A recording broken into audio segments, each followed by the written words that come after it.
Hi, ഇന്ന് നമ്മൾ നോക്കാൻ പോകുന്നത് ഡയഗണലൈസേഷനുമായി ബന്ധപ്പെട്ട ഒരു റിസൾട്ടാണ്. നമുക്കറിയാം ഡയഗണലൈസബിൾ എന്ന് പറയുന്നത് എ എന്ന് പറയുന്ന മെട്രിക്സ് ഡയഗണലൈസബിൾ ആണെങ്കിൽ A is equal to S D S inverse എന്ന് എഴുതാൻ പറ്റണം. എസ് എന്ന് പറയുന്ന ഒരു മെട്രിക്സ് എന്ന് പറയുന്നതിനെ നമ്മൾ പറയുന്നതാണ് ഈഗൻ വെക്ടർ മെട്രിക്സ്. ഡി എന്ന് പറയുന്നത് ഡയഗണൽ മെട്രിക്സ്. അപ്പോൾ ഇവിടെ പറഞ്ഞേക്കുന്ന രണ്ട് മെട്രീസസുകൾ എയും ബിയും എന്ന് പറയുന്ന രണ്ട് മെട്രീസസിന്റെ എസ് മെട്രിക്സുകൾ സെയിം ആകണമെങ്കിൽ എന്ത് വേണം? A B equal to B A ആയിരിക്കണം എന്നാണ് പ്രൂവ് ചെയ്യേണ്ടത്. അപ്പൊ ഞാൻ ഇത് രണ്ട് part if and only statement ആണ്. ഞാൻ ആദ്യം പ്രൂവ് ചെയ്യാൻ പോകുന്നത് എസ് സെയിം ആണ്, അങ്ങനെയാണെങ്കിൽ A B equal to B A എന്ന് പ്രൂവ് ചെയ്യും. രണ്ടാമത്തെ പാർട്ടായിട്ട് A B equal to B A ആണെങ്കിൽ എസ് സെയിം ആണെന്ന്. സോ ഫസ്റ്റ് എയും ബിയും രണ്ട് മെട്രീസസ് ആണ്, അവയുടെ same eigen value matrix S. S എന്ന് പറയുന്ന മെട്രിക്സ് സെയിം ആണെന്ന് അസ്യൂം ചെയ്യാം. അങ്ങനെ എസ് എന്ന് പറയുന്ന മെട്രിക്സ് സെയിം ആണെങ്കിൽ എനിക്ക് എന്ത് എഴുതാം? A is equal to S D one S inverse. A diagonalizable ആണ്, so A is equal to S D one S inverse. B A എനിക്ക് എങ്ങനെ എഴുതാം? S D two S inverse. അപ്പോൾ എയും ഡി വണ്ണും ഡി ടു എന്ന് പറയുന്നത് എന്തായിരിക്കും? ഡയഗണൽ മെട്രീസസ് ആയിരിക്കും. ഇത് രണ്ടും ഡയഗണൽ മെട്രിക്സ്. അങ്ങനെയാണ് ഞാൻ കമ്പ്യൂട്ട് ചെയ്യാണ് എ ബി എന്ന് പറയുന്ന മെട്രിക്സ് എന്ന് കമ്പ്യൂട്ട് ചെയ്യുക. എ ബി, എ എന്ന് പറഞ്ഞാൽ എന്താ? S D one S inverse into S D two S inverse. S inverse identity ആയിപ്പോയി. S D one D two S inverse. S D one D two S inverse. ഇനി B A ഒന്ന് compute ചെയ്യാം നമുക്ക്. B A is equal to, B A എന്ന് പറഞ്ഞാൽ B എന്ന് പറയുന്നത് എന്താ? S D two S inverse into S D one S inverse. So that is equal to S D to D one S inverse. ഈ D one D to എന്നൊക്കെ പറയുന്നത് എന്താ? D വണ്ണും ഡി ടുവും ഡയഗണൽ മെട്രിക്സ് ആണ്. Diagonal ആയതുകൊണ്ട് D one D to എന്ന് പറയുന്നതും ഡി ടു ഡി വൺ എന്ന് പറയുന്നത് എന്തായിരിക്കും? സെയിം ആണ്. ഡയഗണൽ മെട്രിക്സുകൾ കമ്മ്യൂട്ട് ചെയ്യും എന്ന് പറഞ്ഞു കഴിഞ്ഞാൽ ഇതിനെ എനിക്ക് എങ്ങനെ എഴുതാം? S D one D two S inverse എന്ന് പറഞ്ഞു കഴിഞ്ഞാൽ എന്തെഴുതാം? A B. സോ നമുക്ക് എന്ത് കിട്ടി? A B equal to B A. S matrix same ആണെങ്കിൽ എനിക്ക് എന്ത് കിട്ടി? A B equal to B A. ഇവിടെ ഓർക്കേണ്ട ഒരു കാര്യം എന്ന് പറഞ്ഞാൽ ഡയഗണൽ മെട്രിക്സസ് എന്ത് ചെയ്യും? കമ്മ്യൂട്ട് ചെയ്യും. ഡയഗണൽ മെട്രിക്സസ് എല്ലായ്പ്പോഴും എന്ത് ചെയ്യും? കമ്മ്യൂട്ട് ചെയ്യും. ഇനി നമുക്ക് റിവേഴ്സ് പാർട്ടിലേക്ക് പോകണം. റിവേഴ്സ് പാർട്ട് എന്ന് പറയുന്നത് എന്താ? ഇപ്പൊ നമ്മൾ പ്രൂവ് ചെയ്തതെന്ന് പറഞ്ഞാൽ സെയിം മെട്രിക്സ് എസ് എന്ന് പറയുന്ന മെട്രിക്സ് സെയിം ആണെങ്കിൽ A B equal to B A എന്ന. ഇനി നമുക്ക് എന്ത് പ്രൂവ് ചെയ്യണം? A B equal to B A എന്ന് അസ്യൂം ചെയ്യുക. A B equal to B A എന്ന് അസ്യൂം ചെയ്യുക. അങ്ങനെയാണെങ്കിൽ എനിക്ക് എന്താണ് പ്രൂവ് ചെയ്യേണ്ടത്? ഡയഗണലൈസബിൾ എസ് മെട്രിക്സുകൾ എന്താന്ന് പറയണം? സെയിം ആണെന്ന് പറയണം. അപ്പൊ ഞാൻ ഒരു കുറച്ച് അസംഷൻ ഇവിടെ നടത്തുന്നു. എയുടെ ഈഗൻ വാല്യൂസ് എല്ലാം ഡിസ്റ്റിങ്ക്റ്റ് ആണെന്ന് അസ്യൂം ചെയ്യാം. Suppose all eigen values of A are distinct. എല്ലാ eigen valuesഉം ഡിസ്റ്റിങ്ക്റ്റ് ആണ് എന്ന് പറഞ്ഞു കഴിഞ്ഞാൽ എല്ലാ eigen valueവിന്റെയും algebraic multiplicity 1 എന്നാണ്. ഡിസ്റ്റിങ്ക്റ്റ് എന്ന് പറഞ്ഞാൽ എല്ലാ eigen valueവിന്റെ algebraic multiplicity 1 ആണ് എന്ന് പറഞ്ഞു കഴിഞ്ഞാൽ ഇവിടെ ഇതിൽ നിന്ന് അണ്ടർസ്റ്റുഡ് ആയിട്ട് വരുന്ന ഒരു കാര്യമാണ് every eigen vector of A has geometric multiplicity 1. Geometric multiplicity എന്തായിരിക്കും? എല്ലാ eigen വെക്ടറിന്റെയും geometric multiplicity 1 എന്ന് പറഞ്ഞാൽ A എന്ന് പറയുന്ന ഒരു eigen വാല്യൂ എടുത്തു, അതിന്റെ ഒരു eigen വെക്ടർ ആണ് x എങ്കിൽ x-ന്റെ geometric multiplicity എന്തായിരിക്കും? 1 ആയിരിക്കും. ഓക്കെ, അപ്പൊ ഞാൻ എടുക്കുന്നു let x be an eigenvector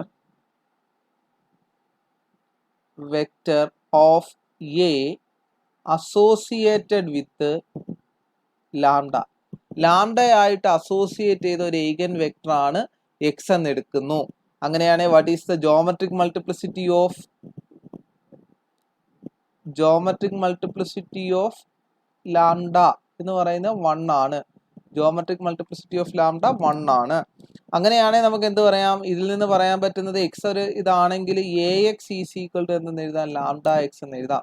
A x should be equal to lambda x. ഇനി നമുക്ക് അറിയാവുന്ന കാര്യം എന്താ? എ ബി ഈക്വൽ ടു എന്തെന്നറിയാം? ബി എ എന്നറിയാം. A B equal to B A എന്നറിയാം. ഞാൻ രണ്ടു വശവും എക്സ് കൊണ്ട് മൾട്ടിപ്ലൈ ചെയ്യാന്ന് വെച്ചോളൂ. A B X is equal to B A x. ഞാൻ അതിനെ ഒന്ന് ക്ലബ് ചെയ്തെടുക്കുന്നു. A into B X is equal to B into A X. So A into B X is equal to B into what is A X equal to lambda X. അതിനെ എനിക്ക് എങ്ങനെ എഴുതാം? A into B X is equal to lambda into B X. അപ്പോൾ എന്താ സംഭവിച്ചേ? A into ഒരു vector, that vector is a non zero vector, that is equal to lambda into that same vector A X equal to lambda X. ഇവിടെ X എന്ന് പറയുന്നത് എന്താണ്? B ആണ് അല്ലേ? എക്സ് എന്ന് പറയുന്നത് എന്താണ്? ബി ആണ്. അങ്ങനെയാണെങ്കിൽ നമുക്ക് എന്ത് പറയാം? therefore bx is an eigen vector associated with lambda equal to 1. Lambda equal to 1ഉമായിട്ട് അസോസിയേറ്റ് ചെയ്ത ഒരു eigen വെക്ടർ ആണ് ഏതെന്ന് പറയുന്നത്? ബി എക്സ് എന്ന് പറയുന്നത്. പക്ഷെ ഒരു പ്രശ്നമുണ്ട്. എക്സ് എന്ന് പറയുന്നത് eigen വെക്ടറാ. അപ്പോൾ അതിന്റെ ജോമെട്രിക് മൾട്ടിപ്ലിസിറ്റി 1 ആണെന്ന് പറഞ്ഞാൽ എക്സിന്റെ ഒരു മൾട്ടിപ്ലൈ അല്ലേ ഇത് പറ്റൂ. സോ എന്ന് പറഞ്ഞു കഴിഞ്ഞാൽ B X should B A multiple of X. കാര്യം എക്സ് എന്ന് പറയുന്ന eigen വെക്ടറിന്റെ ജോമെട്രിക് മൾട്ടിപ്ലിസിറ്റി 1 ആണ് എന്ന് പറഞ്ഞാൽ ഇനി ലാംഡയുടെ ഏത് eigen വെക്ടർ എടുത്താലും അത് എക്സിന്റെ ഒരു മൾട്ടിപ്ലൈയേ പറ്റൂ. ബി എക്സ് ഈക്വൽ ടു, അപ്പോൾ നമുക്ക് എന്ത് പറയാം? ബി എക്സ് എന്ന് പറയുന്നത് ഏതിന്റെ മൾട്ടിപ്ലൈയേ പറ്റൂ? എക്സിന്റെ ഒരു മൾട്ടിപ്ലൈയേ പറ്റൂ. ബി എക്സ് ഈക്വൽ ടു എന്തെന്ന് പറയാം? മ്യൂ എക്സ് എന്ന് പറയാം. For some scalar mu, for some scalar mu. എന്തുകൊണ്ടാണ് ഇങ്ങനെ എഴുതുന്നത്? എക്സ് ഒരു eigen വെക്ടർ ആണ്. ഇനി എക്സിന്റെ കോമ്പിനേഷൻ മാത്രമേ എന്താവാൻ പറ്റത്തുള്ളൂ? eigen വെക്ടർ ആയിട്ട് വരാൻ പറ്റൂ. അതാണ് ജോമെട്രിക് മൾട്ടിപ്ലിസിറ്റി 1 ആണ് എന്ന് പറഞ്ഞു കഴിഞ്ഞാൽ എക്സിന്റെ കോമ്പിനേഷൻ മാത്രമേ ഇനി എന്ത് ചെയ്യാൻ പറ്റത്തുള്ളൂ? eigen വെക്ടർ ആയിട്ട് വരാൻ പറ്റൂ, ലാംഡയ്ക്ക് അസോസിയേറ്റ് ചെയ്ത്. അപ്പോൾ എക്സിന്റെ മൾട്ടിപ്പിൾ എന്ന് പറയുമ്പോൾ മ്യൂ എക്സ്, ഒരു മൾട്ടിപ്പിൾ ഓഫ് എക്സ് എന്ന് പറയാം. അപ്പോൾ ഇവിടെ എക്സ് നോൺ സീറോ വെക്ടർ ആണ് എന്ന് പറഞ്ഞു കഴിഞ്ഞാൽ എന്താ സംഭവിക്കുക? Which implies bx equal to mu x means x is an eigen vector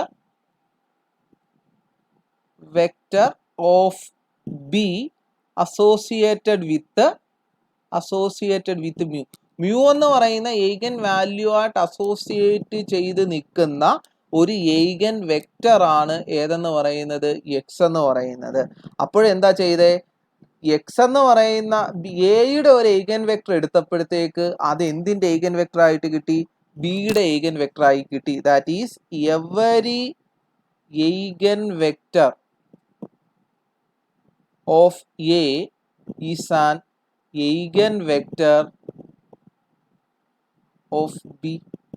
ഏത് eigen വെക്ടർ, എയുടെ ഏത് eigen വെക്ടർ എടുത്താലും അത് എന്തിന്റെ eigen വെക്ടർ ആണെന്ന് കിട്ടി? ബിയുടെ eigen വെക്ടർ ആണെന്ന് കിട്ടി. എന്ന് പറഞ്ഞാൽ എക്സ് എയുടെ eigen വെക്ടർ ആണെങ്കിൽ അത് ബിയുടെ eigen വെക്ടർ ആണ്. x2 എന്ന് പറയുന്നത് എയുടെ eigen വെക്ടർ ആണെങ്കിൽ അത് ബിയുടെ eigen വെക്ടർ ആണ്. അങ്ങനെയാണെങ്കിൽ നമുക്ക് ഈ eigen വെക്ടേഴ്സ് വെച്ചല്ലേ എസ് മെട്രിക്സ് കൺസ്ട്രക്ട് ചെയ്യുന്നത്. സോ രണ്ടിടവും eigen വെക്ടേഴ്സ് സെയിം ആണെങ്കിൽ എസ് മെട്രിക്സ് എന്ന് പറയുന്നത് എന്തായിട്ട് വരും? സെയിം ആയിട്ട് വരും. സോ എസ് മെട്രിക്സുകൾ എന്താണെന്ന് കിട്ടി? സെയിം ആണെന്ന് കിട്ടി. അപ്പോൾ രണ്ട് മെട്രിക്സുകളുടെ എസ് മെട്രിക്സുകൾ സെയിം ആണ്, eigen വെക്ടർ മെട്രിക്സുകൾ സെയിം ആണ് എന്ന് പറഞ്ഞു കഴിഞ്ഞാൽ എന്താ മീൻ ചെയ്യുന്നത്? ആ മെട്രിക്സുകൾ എ ബി എന്ന് പറയുന്ന മെട്രിക്സുകൾ കമ്മ്യൂട്ട് ചെയ്യണം. അപ്പോൾ ഈ ക്വസ്റ്റ്യൻ വേണമെങ്കിൽ ഇങ്ങനെയും ചോദിക്കാം. Diagonalizable matrix share same eigen vector matrix yes if and only if they commute. Commute ചെയ്യാന്ന് പറഞ്ഞാൽ A B equal to B A ആണ്. അപ്പോൾ നമ്മൾ രണ്ട് പാർട്ടായിട്ടാണ് ഇതിനെ ചെയ്തത്. ഫസ്റ്റ് എന്ത് ചെയ്തു? സെയിം eigen മെട്രിക്സ് ആണെന്ന് എടുത്തു. പിന്നെ അത് A B equal to B A എന്ന് പ്രൂവ് ചെയ്തു. പിന്നെ കോൺവേഴ്സ് പാർട്ടായിട്ട് A B equal to B A എന്ന് എടുത്തിട്ട് നമ്മൾ എന്ത് ചെയ്തു? എസ് മെട്രിക്സ് സെയിം ആണെന്ന്. എസ് മെട്രിക്സ് സെയിം ആണെന്ന് പറയാൻ നമ്മൾ എന്ത് ചെയ്താൽ മതി? eigen വെക്ടേഴ്സ് എന്റെ ബിന്റെ എന്താണെന്ന് പറഞ്ഞാൽ അത് സെയിം ആണെന്ന് പറഞ്ഞാൽ മതി. സോ നമ്മൾ ആ എന്റെയും ബിന്റെയും eigen വെക്ടേഴ്സ് എന്താണെന്ന് പറഞ്ഞത് സെയിം ആണെന്ന് പറഞ്ഞു. അപ്പോൾ നമുക്ക് പ്രൂഫ് കംപ്ലീറ്റ്.